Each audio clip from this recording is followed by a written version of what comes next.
Bonjour Cyril Lacarrière. Bonjour Philippe Vandel, bonjour à toutes, bonjour à tous. C'est votre journal des médias, Cyril. Qu'avez-vous au sommaire ce matin ?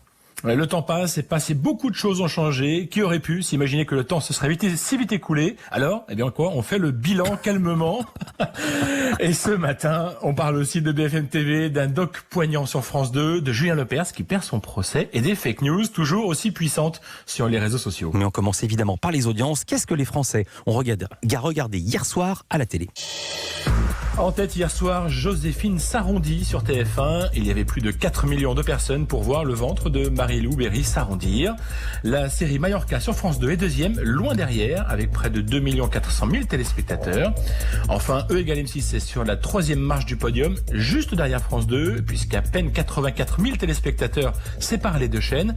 Il y avait 2 313 000 personnes devant le nouveau numéro du magazine scientifique de la 6. Culture Média. Et on commence ce journal des médias avec un traditionnel bilan de fin de saison. Qui sont les grands gagnants de cette année télé côté audience ?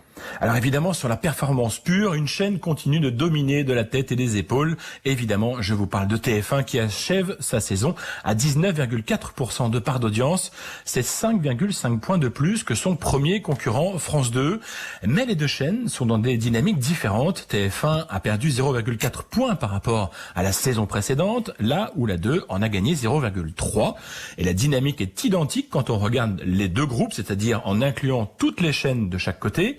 Le groupe TF1 a perdu 0,3 points en une saison, là où France Télévisions en a gagné 0,2, ce qui fait du groupe public le premier groupe audiovisuel de France. Il y a une autre chaîne qui a réussi une très belle saison, c'est Arte. Évidemment, ses scores sont très loin des leaders, mais entre la saison 2018-2019 et la saison 2019-2020 qui s'achève donc, la chaîne a gagné 0,3 points de part d'audience. Arte a même terminé l'année par un mois de juin historique à 3% de part d'audience, de quoi saluer dignement le départ de sa présidente, Véronique Kella, qui sera remplacée la semaine prochaine par Bruno Patino. Et puis Cyril, dans le match très intense des chaînes d'infos en continu, qu'est-ce qu'on doit retenir de cette saison ? Pour sa première saison à la tête de BFM, Marc-Olivier Fogiel peut être satisfait malgré les difficultés actuelles. Sa chaîne garde le leadership avec 2,7% de part d'audience. C'est même un chouïa mieux que la saison précédente. LCI est deuxième devant CNews et France Info ferme la marche. Mais vous le disiez Philippe, la compétition est forte entre ces quatre chaînes et surtout d'ailleurs entre LCI et CNews. La chaîne du groupe Canal termine la saison sur les chapeaux de roue. CNews a dépassé LCI au mois de juin. Elle a gagné 0,8 points de part d'audience par rapport à juin 2019. C'est la plus forte progression du paysage audiovisuel français.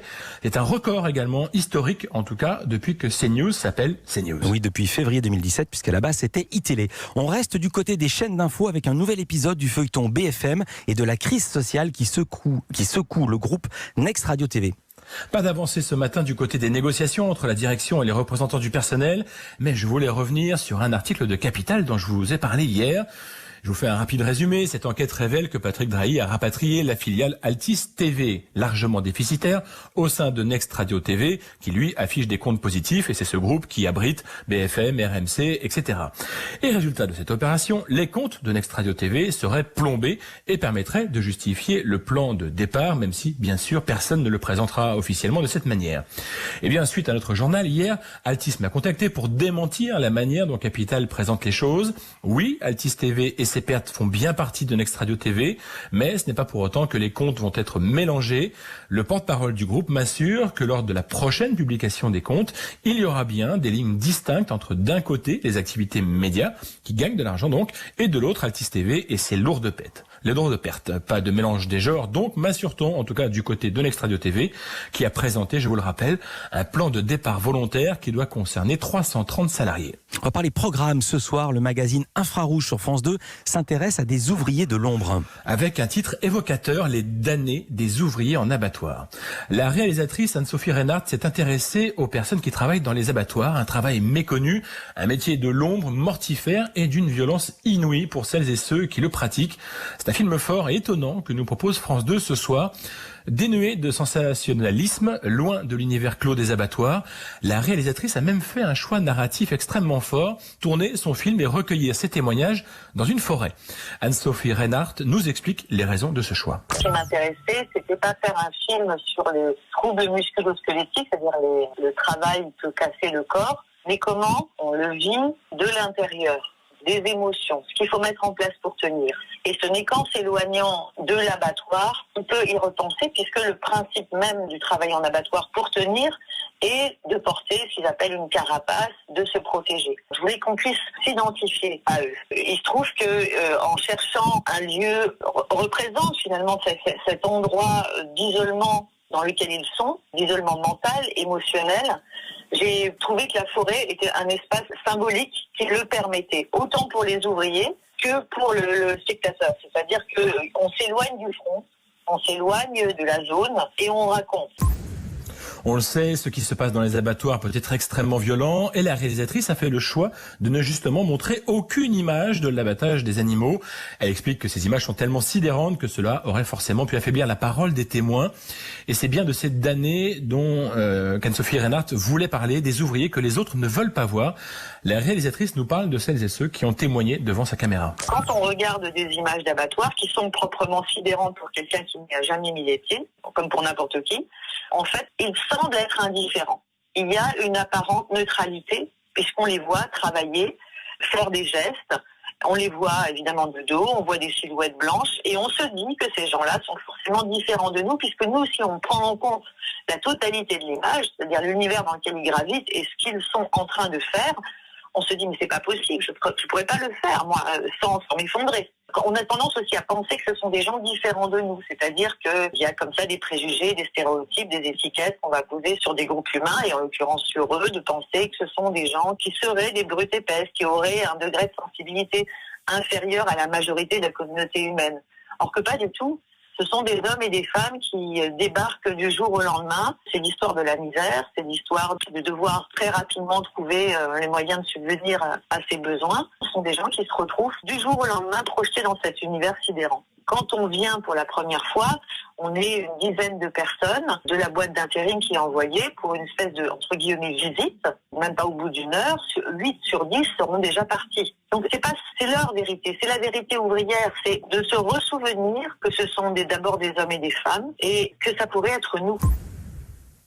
Le film Les damnés des ouvriers en abattoir a obtenu le prix de l'originalité du sujet au festival de Luchon qui s'est déroulé en février dernier. Une distinction franchement amplement méritée. Le film est à voir ce soir sur France 2 à 22h50 et si vous voulez vous passer de la programmation linéaire, vous pouvez déjà le trouver sur la plateforme France.tv.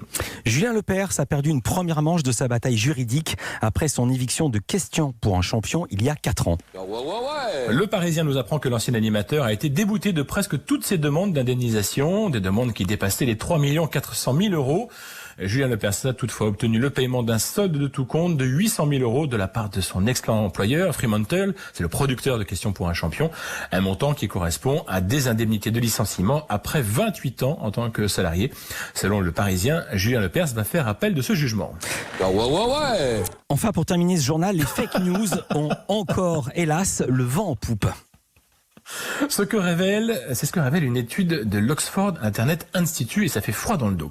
En France et en Allemagne, les fausses informations propagées par des médias russes et chinois font plus d'audience sur les réseaux sociaux que les informations fiables et vérifiées mises en ligne par Le Monde ou Der Spiegel chez nos voisins allemands.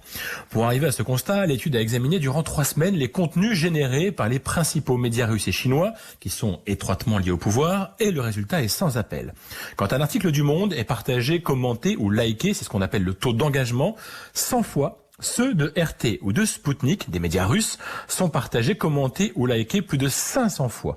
Un rapport donc de 1 à 5, et c'est évidemment considérable, et cela explique l'immense difficulté à lutter contre la désinformation en ligne, même si, attention, l'étude fait bien attention à ne pas dire que ces médias propagent des fausses informations. Le chercheur en charge de cette étude rappelle d'ailleurs que l'essentiel des contenus repose bien sur des faits, mais que l'ambition des médias russes est de discréditer les pays démocratiques en politisant leurs informations.